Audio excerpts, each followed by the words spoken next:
Bernafas adalah satu hal paling penting bagi Indonesia untuk bertahan hidup. Namun pertanyaannya, apakah hal tersebut sudah di-provide oleh lingkungan kita dengan baik?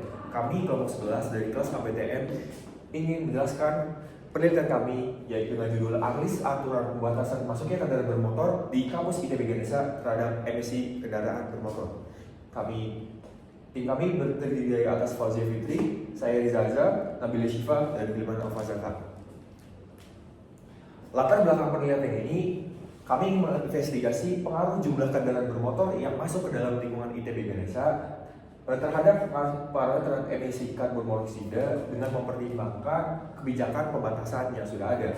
Lalu kami merumuskan 3 rumusan masalah, yaitu pertama, bagaimana implementasi aturan pembatasan akses kendaraan bermotor saat ini. Lalu, apakah jumlah kendaraan motor yang masuk saat ini sudah sesuai dengan standar emisi dalam satuan area kampus ITB Ganesha. Yang ketiga adalah apa saja rekomendasi perbaikan kebijakan guna mendorong kampus ITB Ganesha menjadi net zero emission dalam sektor transportasinya. Tujuan dari penelitian ini adalah untuk menganalisis implementasi aturan, mengevaluasi kesesuaian jumlah kendaraan bermotor yang masuk, lalu merumuskan rekomendasi perbaikan kebijakan demi mengakselerasi pencapaian net zero emission pada sektor transportasi ITB Ganesha. Manfaat dari penelitian ini adalah penelitian ini bisa memberikan pemahaman yang lebih komprehensif terhadap efektivitas kebijakan saat ini, lalu menyediakan rekomendasi bagi pengambil kebijakan di kampus ITB Ganesha, lalu menjadi kontribusi awal bagi pengembangan kajian akademik yang lebih komprehensif terhadap pengelolaan transportasi di wilayah pendidikan tinggi. Oke, selanjutnya kita akan membahas tentang studi pustaka dari hal-hal ideal yang kami gunakan dalam presentasi dalam tugas kali ini. Pertama, kita membahas tentang pembangunan berkelanjutan. Jadi definisi dari pembangunan berkelanjutan itu adalah bagaimana sebuah pembangunan itu bisa menciptakan dan mempertahankan resource-resource yang ada untuk saat ini hingga masa depan. Kayak gitu. Yang kedua, kami menggunakan analisis bagaimana cara menghitung emisi sebuah kendaraan bermotor, di mana kami menggunakan aturan dari peraturan menteri dan didapat bahwa emisi itu biasanya adalah jarak dikalikan dengan faktor emisinya. Jarak di sini memiliki satuan kilometer per jam, kilometer satuan waktu tertentu, dan faktor emisi memiliki satuan gram per kilometer. Dan itulah yang nanti kita cari untuk jumlah emisi dari kendaraannya. Next. Nah, untuk kendaraan yang kita gunakan, asumsi yang kami gunakan adalah kendaraan yang masuk ke ITB Ganesha itu hanya 2 jenis. Yang pertama sepeda motor dengan faktor emisi untuk karbon monoksida sebesar 14. Yang kedua adalah mobil bensin dengan faktor emisi untuk karbon monoksidanya sebesar 40. Seperti itu. Nah, yang ketiga, kita gunakan bagaimana sih penerapan net zero di kampus-kampus luar negeri yang udah ada saat ini. Intinya adalah mereka sudah menerapkan aturan-aturan dan mereka juga membuat sebuah campaign agar sivitas akademikanya itu lebih aware dan lebih mau untuk menjalankan si effort-effort untuk mengurangi emisi karbon. Seperti itu. Nah, kita lanjut ke studi besar selanjutnya. Yang keempat, ini juga ada berkorelasi dengan regulasi pembatasan di kampus gitu, di mana kampus-kampus di luar negeri itu sebenarnya sudah merestrik gitu untuk kendaraan yang bisa masuk ke dalam lingkungan kampusnya, terutama bagi sivitas akademika. Lalu yang kelima, kami menggunakan sebuah standar gitu, sebuah acuan apa sih batas saat dimana udara itu sudah dikatakan masih aman atau masih tidak aman. Di mana dari beberapa standar yang ada, kami menggunakan standar dari US Department of Labor, di mana standarnya adalah 55 mg per meter kubik untuk standar sebuah udara di mana karbon monoksidanya itu konsentrasi di situ maksimal. Seperti itu. Lalu selanjutnya adalah bab metodologi. Pada bab ini kami mencakup bahasan meliputi metode pengumpulan data, parameter, dan acuan analisis serta teknik analisis. Pada bagian metode pengumpulan data, kami memakai 2 data, yaitu data aktual dan juga data ideal. Pada data aktual, kami memperolehnya dari hasil wawancara dan permintaan data kepada kantor IPM ITB.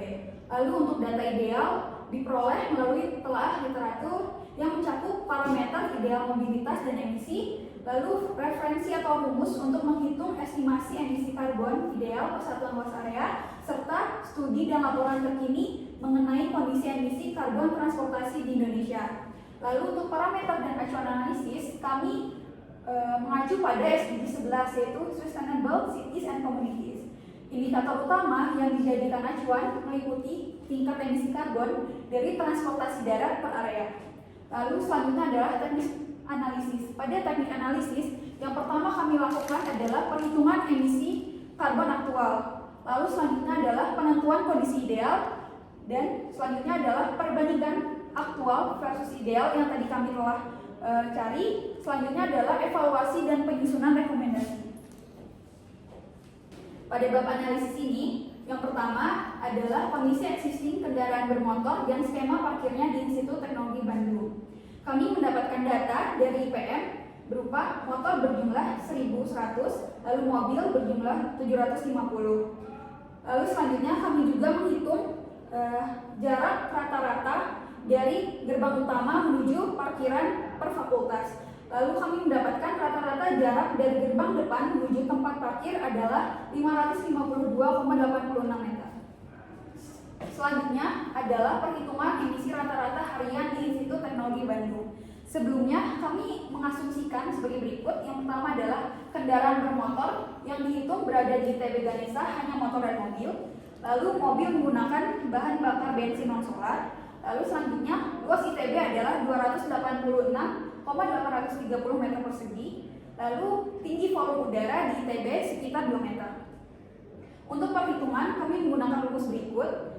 Berikut adalah rumus emisi. Lalu kami mendapatkan emisi motor sebesar 8.500,8 gram per jam kerja. Untuk mobil sekitar 16.560 gram per jam kerja.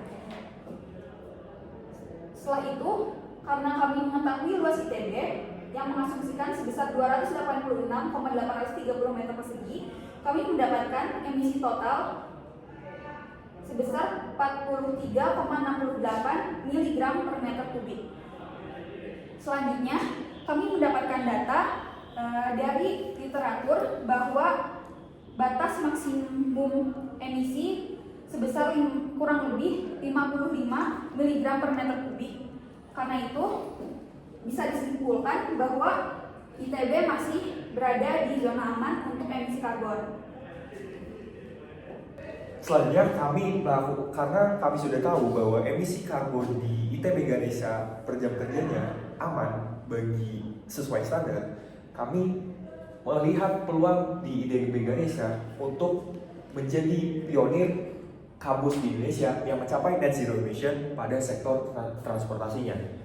Kami melihat bahwa Indonesia memiliki komitmen untuk net zero emission di 2060, lalu emisi transportasi di kampus merupakan isu strategis, dan potensi ITB sebagai model kampus berkelanjutan di Indonesia. Kami juga menganalisis bagaimana sebuah kebijakan dibentuk. Kami mengetahui bahwa sebuah kebijakan memiliki siklus yang terdiri atas program identification, agenda setting, policy design, approval, implementation, dan monitoring, serta evaluasinya. Analisa kami berfokus pada problem identification dan agenda setting sebagai rekomendasi bagi pemangku kebijakan di ITB Ganesha untuk mewujudkan kampus ITB Ganesha yang net zero emission pada sektor aspek transportasinya. Next, kami akan menyampaikan beberapa strategi rekomendasi kebijakan untuk menjadikan kampus ITB Ganesha not zero emission pada aspek transportasi. Nah, untuk strategi pertama yaitu melakukan pelarangan moda transportasi konvensional berbahan bakar fosil yang dilakukan dengan cara mengurangi secara bertahap kendaraan yang berbahan bakar konvensional untuk dapat masuk ke lingkungan dalam ITB Ganesha. Untuk strategi yang kedua adalah mengalihkan mode transportasi ke yang lebih efisien energi dengan cara mendorong penggunaan moda transportasi berkelanjutan yang dapat dilakukan dengan dua cara di sini, yaitu program jalan kaki dan menggunakan kursi roda serta bersepeda. Next. Strategi yang ketiga adalah meningkatkan moda transportasi yang ada dengan melakukan transisi ke armada kendaraan nol emisi. Nah, ini dapat dilakukan dengan mengganti kendaraan operasional kampus seperti bus, mobil, dan lain-lainnya itu dengan kendaraan listrik yang berbasis baterai. untuk agar transisi ini berjalan efektif, maka kampus ITB perlu melakukan evaluasi kebutuhan, eksplorasi regulasi dan kebijakan, serta penentuan jenis kendaraan yang masuk ke dalam aspek. Next. Selain itu, untuk meningkatkan mode transportasi yang ada, ITB juga perlu melakukan negosiasi dengan penyedia kendaraan untuk memahami kebutuhan pengisian daya dan pemeliharaan, dan mulai merancang infrastruktur dan proses pengisian daya yang sesuai untuk kebijakan energi terbarukan. Next. Selain itu, ITB perlu melakukan sistem pengukuran dan biaya, rencana transisi kendaraan listrik, serta melakukan promosi transportasi berkelanjutan, misal kepada staf-staf universitas, misalnya melalui innovated list. Dan strategi yang terakhir adalah mendorong perjalanan komuter berkelanjutan dengan cara penyediaan layanan transportasi kampus yang efisien dan berkelanjutan. Misalnya, contohnya di sini adalah charter listrik. Dari penilaian kami mendapatkan 3 kesimpulan yang diambil dari penelitian ini, yaitu pertama, implementasi aturan pembatasan kendaraan bermotor terbukti efektif dengan emisi total per jamnya yaitu 43,69 mg per meter kubik, yang mana hal ini masih di bawah batas masih dalam batas aman dari OSHA, yaitu 55 mg per meter kubik. Yang kedua, jumlah kendaraan bermotor yang masuk kampus masih sesuai kapasitas dilihat dari hasil perhitungan emisi yang menunjukkan bahwa kampus belum melampaui batas maksimum emisi per area, sehingga kondisi saat ini masih dinilai aman. Dan kami juga menyimpulkan beberapa rekomendasi perbaikan kebijakan untuk ITB Ganesha menuju net zero emission pada sektor transportasinya, yaitu pertama, pelarangan mode transportasi konvensional berbahan bakar fosil secara bertahap. Yang kedua, mengalihkan mode transportasi ke yang lebih efisien energi. Yang ketiga, meningkatkan mode transportasi yang ada dengan dan mendorong perjalanan komuter berkelanjutan.